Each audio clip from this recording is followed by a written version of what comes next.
Good morning, and welcome to the Allen Press webinar, Strategies for Reducing Time to Publish. I'm Joanna Gillette, Product Marketing Manager at Allen Press, and I'll be your host today.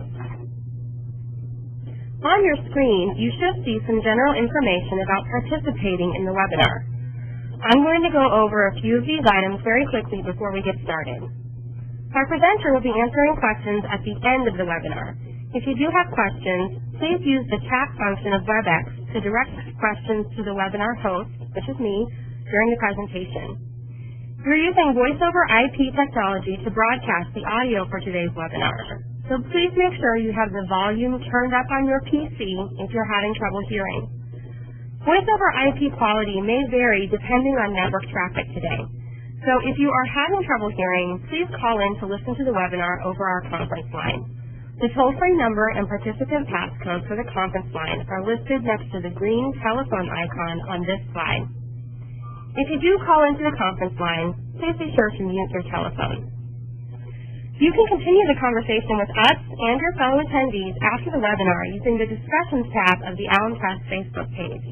Here you can post a comment, share an idea, or ask a question. Today, Stephanie Hall will share best practices for shaving off time at every step in the production process, from submission to dissemination. Stephanie is the Manager of Account Management at Allen Press. She has a BA in Psychology and a Master's in Organization Development. Stephanie began her career at Allen Press in 1992 in the Billing and Estimating Department. She's been a part of account management since 1995 and has served as a supervisor or manager since 2002. Stephanie works closely with all areas of Allen Press, including composition, production and distribution, publishing, association management, and sales, to ensure that Allen Press provides clients with the products, quality work, and customer service they deserve. I'm going to turn the presentation over to Stephanie now. Don't forget to use the chat box on the lower right of your screen to send in your questions.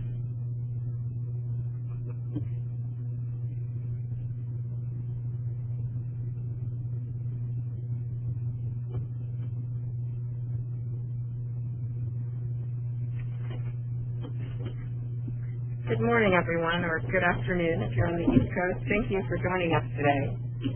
As Joanna mentioned, we're going to talk about ways to save time in your production processes. We're going to look at this as a project. Look at everything involved in getting your publication from submitted manuscript to final content, whether that's print or online or both.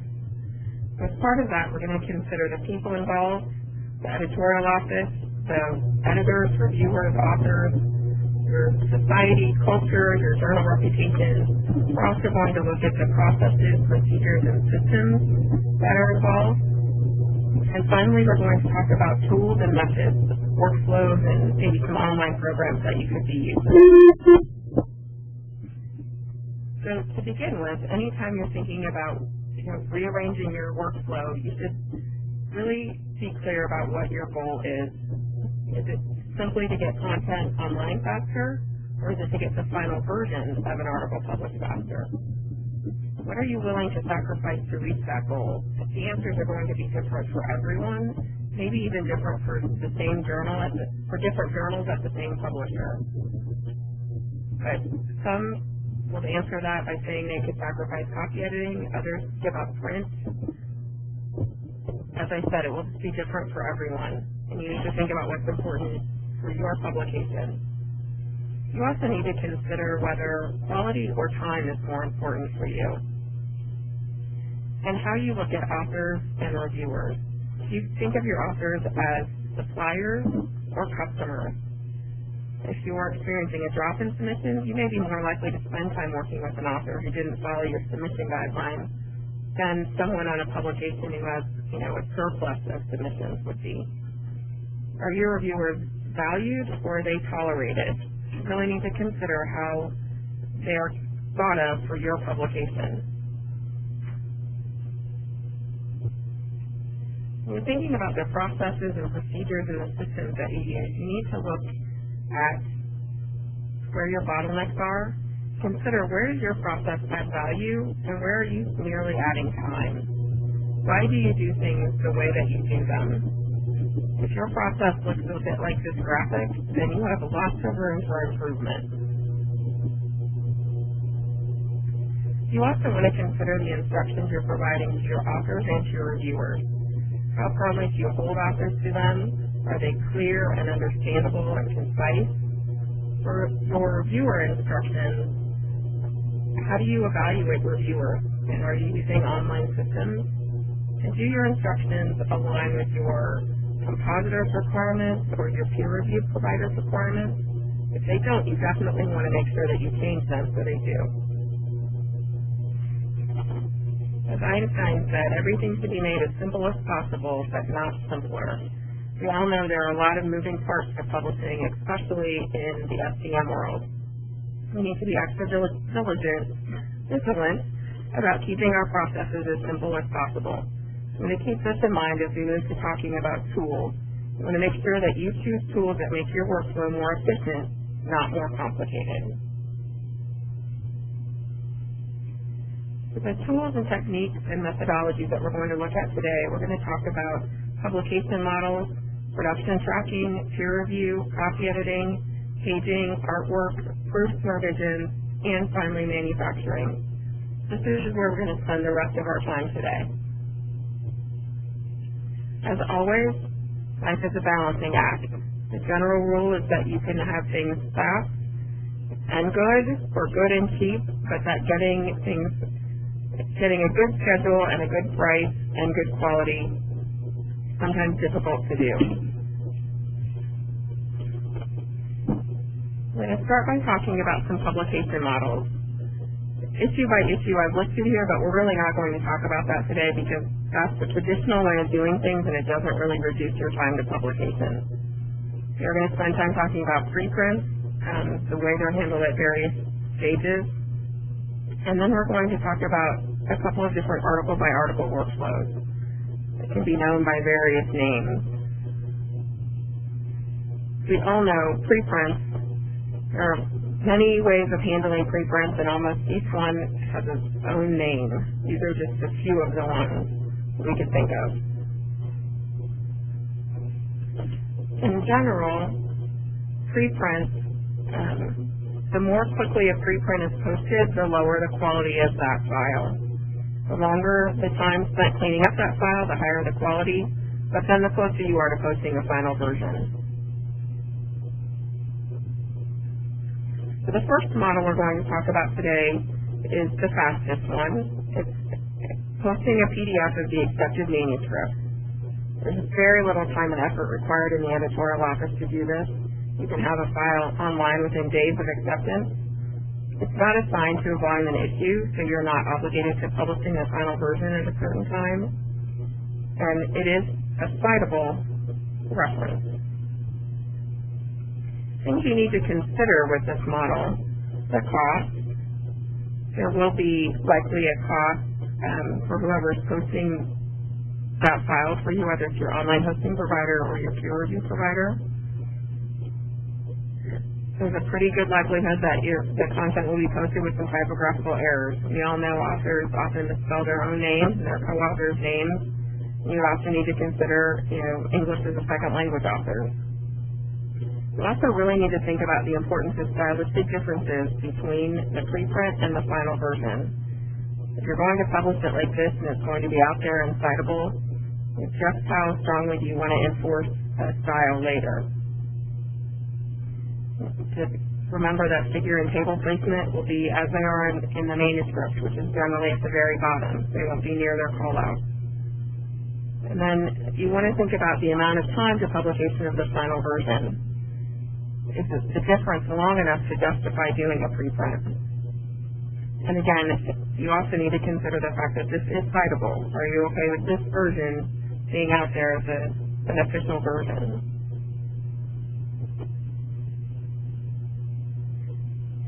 So the next one we're going to talk about is a copy-edited manuscript.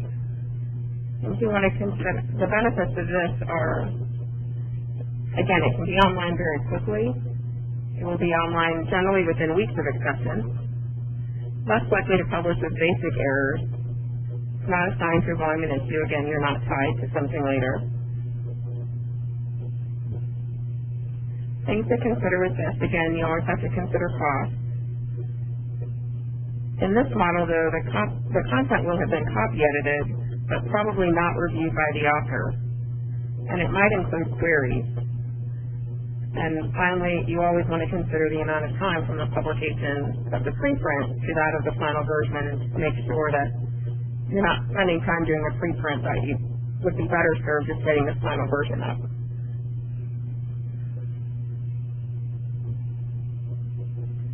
Another option is to post a typeset first proof as a PDF. The benefits of this, again, it's been copy edited, so you're less likely to publish with basic errors. Has a professional appearance, looks like a typeset journal, can be online well ahead of the final version for publications that print fewer than 6 times a year. And again, you have this up, it's not tied to a specific volume and issue later. The considerations for this model are, again, cost. You've put more cost into having this copy edited and typeset. And again, you're posting content that probably has not been reviewed by an author. You've typeset it, you've copy edited it, you've typeset it, and you're posting it, but the author hasn't seen it yet. It's very similar in appearance to the final version. That can be confusing for some. And as always, you just want to think about, how much time to the final version is left.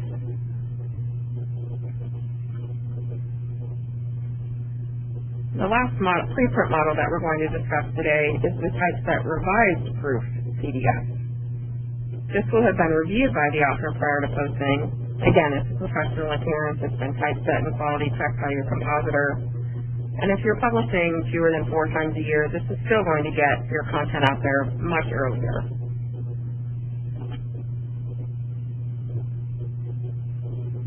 Things to consider with this model is this really a preprint?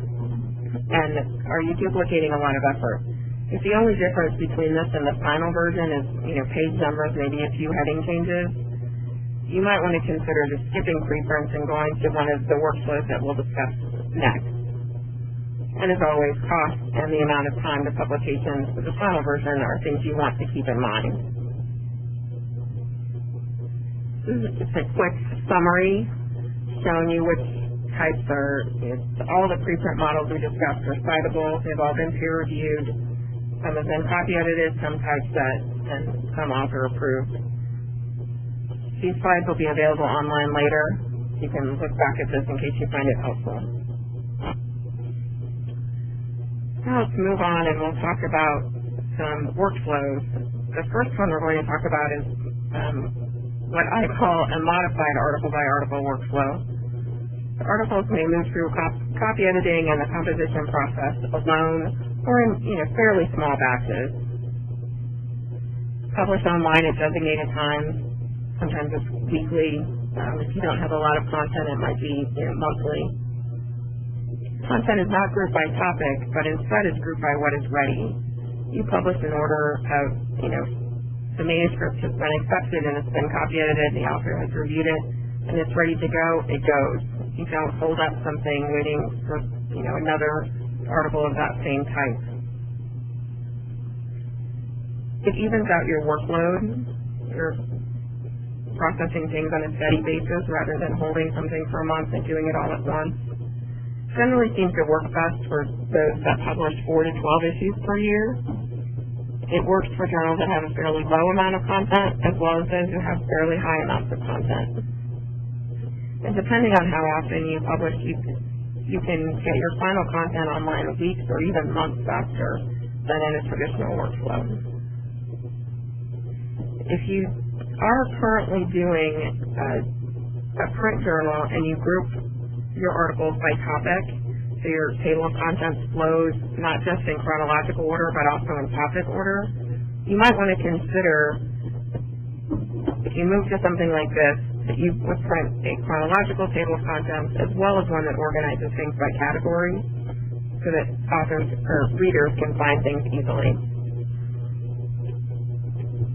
Things to consider with this model, again, the usefulness of preprints. If you're going to have a preprint up in a matter of weeks and have the final version up, you might as well just save your time and money and forget preprints. You also want to look closely at your online hosting provider system and make sure that you really understand the cost of more frequent online publication. If you're using something other than the Allen Press Pinnacle site for your online hosting, you need to have a good conversation with your provider so you understand how batching works, how articles can be uploaded into feed and released. Some providers charge by the article, others charge by the number of times that you upload. You just want to make sure that you understand that so that you can do an accurate cost analysis.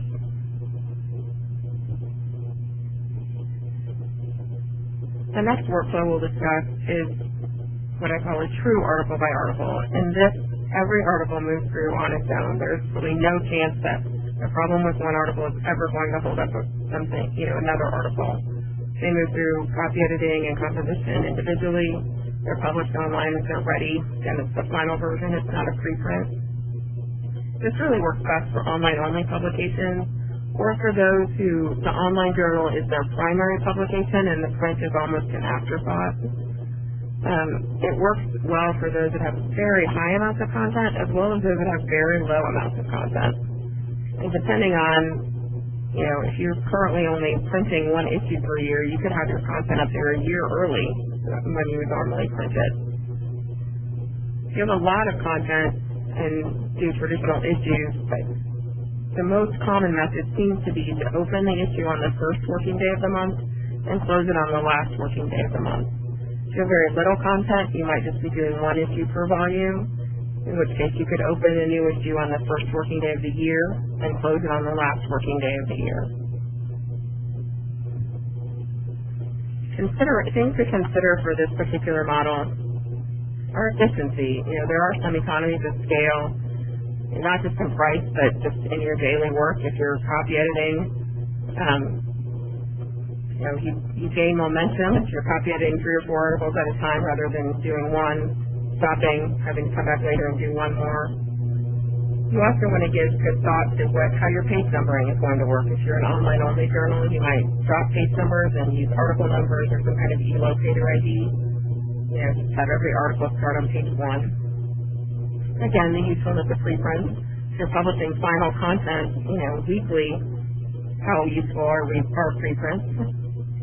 If you still print, you want to consider the timing of the online issue versus the print issue. You want to have a conversation with your compositor about how experienced they are, how comfortable they are with this workflow, that all of your good work in sending things in an article at a time is not going to be undermined by your compositor holding things up until they have a nice batch of work to work on. And again, your online hosting provider system and the cost of more frequent online publications. So make sure that you've had good discussions about that and that you're not surprised by anything later.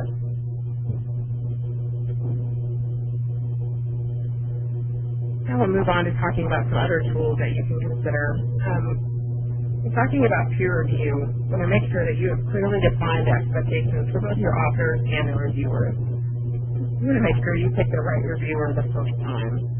Having a well-maintained database of reviewers will help with that. You want to make sure that you're choosing those reviewers based on what they know and their work as a reviewer, not their eminence in your field. Lots of online peer review systems provide you with statistics for reviewers. You want to make sure you make use of those. So if you've invited a reviewer to work on 10 papers and they've declined 9 times, don't bother to ask again. If you have a reviewer, or let's be honest, lots of them, who consistently deliver reviews late, don't give them papers that will hold up production of the whole issue. Assign them papers maybe that are early in the month, not the last ones, or don't assign them anything that you're expecting to publish in a specific issue. Again, you want to set strict guidelines and maintain them. And finally, you want to recognize your reviewers. Some societies do this, with a small amount of money. Others give free subscriptions to the journal for a year. You might give discounts on attendance at your annual meeting. You might have a special dinner at your annual meeting. Other things to consider are having reviewer training courses at your annual meeting, And finally, it never hurts to just ask reviewers what they want or need from you. I'm not suggesting you do that individually, but perhaps as a survey. If you're not already using an online peer review system, it's definitely something you want to consider. There are benefits for your authors, reviewers, editors, and of course, your editorial staff. You can access the system from anywhere at any time. It helps you identify bottlenecks, makes it easy to tell exactly how much time each step is taking, so you can find out where things are being held up. If you have reports to prepare for annual meetings and editorial board meetings, an online system makes that a much easier process. It automates standard clerical functions like emails and chasers, and it helps to streamline reviewer selection. Another thing to consider is an online production tracking system. These are systems that link your editorial and your peer review systems, and might even be able to link into your compositor's job tracking system. It will automatically import files and the XML metadata from your online peer review system, so you're not having to do a lot of double entry and rekeying information. Again, you have access from anywhere at any time, so you're not tied to an office. They help you quickly identify what's late, and as well as ongoing problem areas. And perhaps most importantly, setting up an online production tracking system requires that you give a lot of thought to your current workflow. At Allen Press, the system we use is called Article Track. It's customized for you. So as you're talking through the process of setting up the online version, you want to make sure that you don't simply transfer an inefficient paper-based process to the web. You want to look at where you can make changes that will make the overall process more efficient for everyone.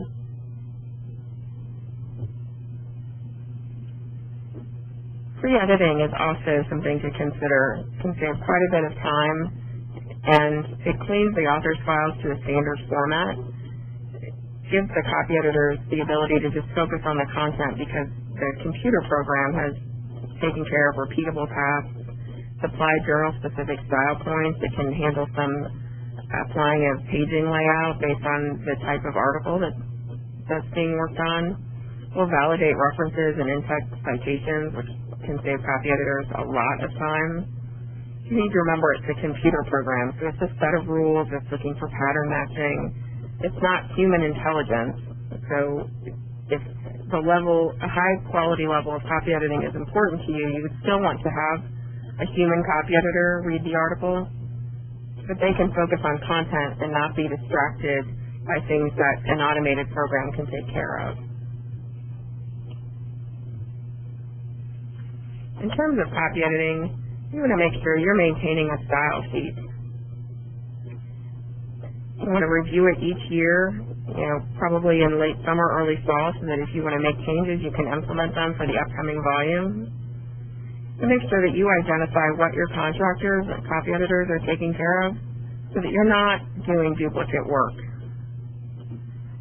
I'm going to choose a standard reference style and make sure that you enforce it. Everyone knows references are the most difficult sections to edit, to typeset, and to get to parse correctly in XML. If you stick with a basic standard style, not a lot of personal tweaks to it, makes it much easier for authors to follow and for everyone else to ensure that it's correct. You also want to eliminate arbitrary wording changes if you're publishing preprints. If that content is already out there for everyone to see, you really need to think long and hard about whether having a copy editor change, because of, to due to, or euthanize, to killed, those sort of arbitrary things. You probably just want to eliminate those, and that will save time as well. In the paging process, a well-prepared manuscript file is essential. This is something you want to discuss with your compositor. Make sure that you're clear on what their requirements are, what they're doing to your file, so that you can avoid duplicating effort. That will save you time and something they're already doing, so it shouldn't add time to their schedule. For example, at Allen Press, we run an automated script that removes extra line breaks and that sort of thing. So, you shouldn't have to spend time doing that. You also want to think about letting your first proof be pretty rough. In the computerized world that we live in now, even really small changes can cause significant reflow. Something as small as a comma, might cause reflow for the next 2 or 3 pages. You want to really think about, if you're no longer printing, you want to eliminate all those print-centric rules that you might have in place. Think about how things appear online, not how they appear, in the PDF or in a printed journal. Things like balanced columns, line breaks, widows, orphans. You have, every section in a different font or something. You want to think about how those display online. For example, if you're using an aggregator like Bio1, no matter what font your journal is typeset in, online it all displays in the same stereo. You also want to think about figure placement rules and figure sizes. Set sizes based on the column width. If it's larger than a column, just let the computer place it in 2 columns and center it instead of using side captions. A lot of these, rules are put into place to save pages and paper, which saves money, but this sort of saving pages isn't a concern in the online world. We're talking about artwork again. It's like a broken record, but again, you want to make sure your author instructions are clear and that they're current. You want to identify any problems early. Consider using an online figure verification program that will identify things like low resolution or, missing fonts, that sort of thing. You might consider having your authors use a program either when they submit their manuscript or upon its acceptance. There are pros and cons to having the authors use it, so the success may depend on, how you view your authors and what standards you're used to holding them to. But it's definitely something to consider. You also want to make sure that you set your minimum resolution and color standards with the end goal in mind. If the online journal is either your only journal or it's, the primary one, you might consider using an RGB workflow instead of CMYK, so that you don't have authors unhappy because of color shifts in their images. Remakes, of course, slow things down. You also want to consider the resolution. An online figure can be as low as 72 dpi and still look great. Whereas for print, you generally are wanting something close to 300 dpi. So you just want to make sure that you've kept those things in mind. Technology changes quickly, especially in art processing world, so you do want to touch base with your vendor at least once a year. Make sure that your author instructions are up to date, that you're referring to the most current versions of software programs.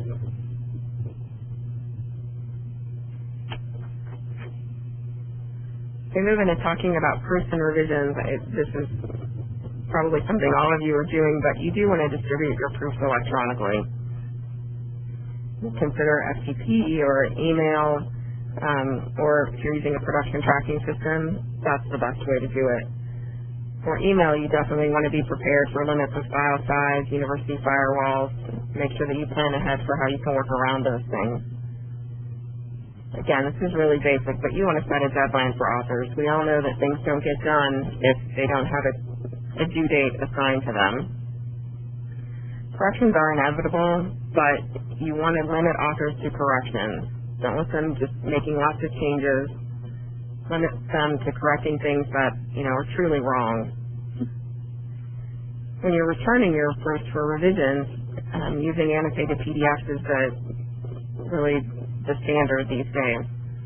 Make sure that you're marking your corrections in the correct style, so that you're using clear language, there's no confusion about what you meant. And you also want to consider using one of the article-by-article workflows that we discussed earlier, so that you're returning proofs for the revision process as you get them, rather than waiting, until you have an entire issue's worth or something like that.